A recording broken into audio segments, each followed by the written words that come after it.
Վերջին գործողությունները ճանապարհ դուրս գալուց առաջ հայկական պտուղ բանջարեղեն այս բեռնատարներով կհասնի ԵԱՏՄ երկրներ։ Բեռնատարները պատկանում են Global Connect ընկերությանը, պատվերները շատ են, պահանջարկը մեծ, պակասում էին մեքենաները։ Ընկերությունը որոշեց պետության կողմից կապիտալ ներդրումներ գրավել։ Դիմել ենք ANIF-ին, որովհետև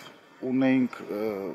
հաճախորդներ, որոնք օգտվում էին մեր ընկերությունից, ուղղակի մենք շատ ժամանակ չէր բավականացնում մեր սեփական բեռնատարները, օգտվում էինք այլ ընկերություններից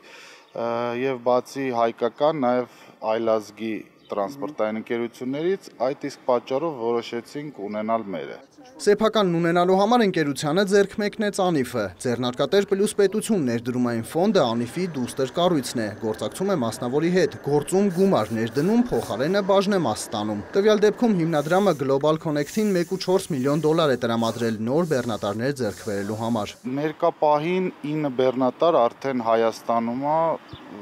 որոշ մասը արդեն մեկնել է աշխատանքի։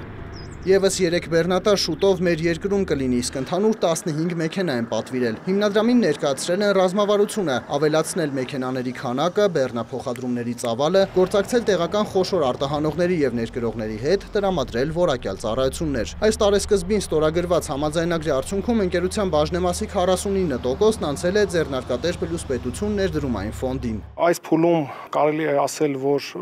ծրագիրը 90%-ով իրականացված է, որովհետև նախատեսված մեքենաների մեծ մասը 90% արդեն ձեռք է բերված եւ ներմուծված Հայաստան, ձեռք են բերվել եվրոպական հեղինակավոր լիզինգային ընկերություններից։ Ձեռնարկատեր պլյուս պետություն ներդրումային հիմնադրամն ի սկզբանե նախատեսված է եղել օգտագործել որպես COVID-ի առաջացրած ճգնաժամային իրավիճակը մեղմող գործիք։ Հետագայում պահանջարկն ավելացել է, ֆոնդն էլ սկսել է գործակցել փոքր ու միջին ձեռնարկատերերի հետ։ Տրամադրում է կես միլիոնից 4 միլիոն դոլար, ստանում ընկերության 25-ից մինչև 49% բաժնեմասը, կախված ներդրումի չափից։ Համագործակցության համար, եթե չասեմ խիստ, բայց բավականին մանրակրկիտ վերլուծություն անցկացվում ընկերության գործունեության, ընկերության ֆինանսների, ընկերության բիզնես պլանի եւ դրա հիման վրա մեր ներդրումային կոմիտեն որոշում ընդունում ընկերությունում մասնակցություն ունենալու կամ չունենալու մեջ։ Ասեմ, որ բավականին մեծ հոսք կա ընկերությունների հայաստանյան, որոնք որ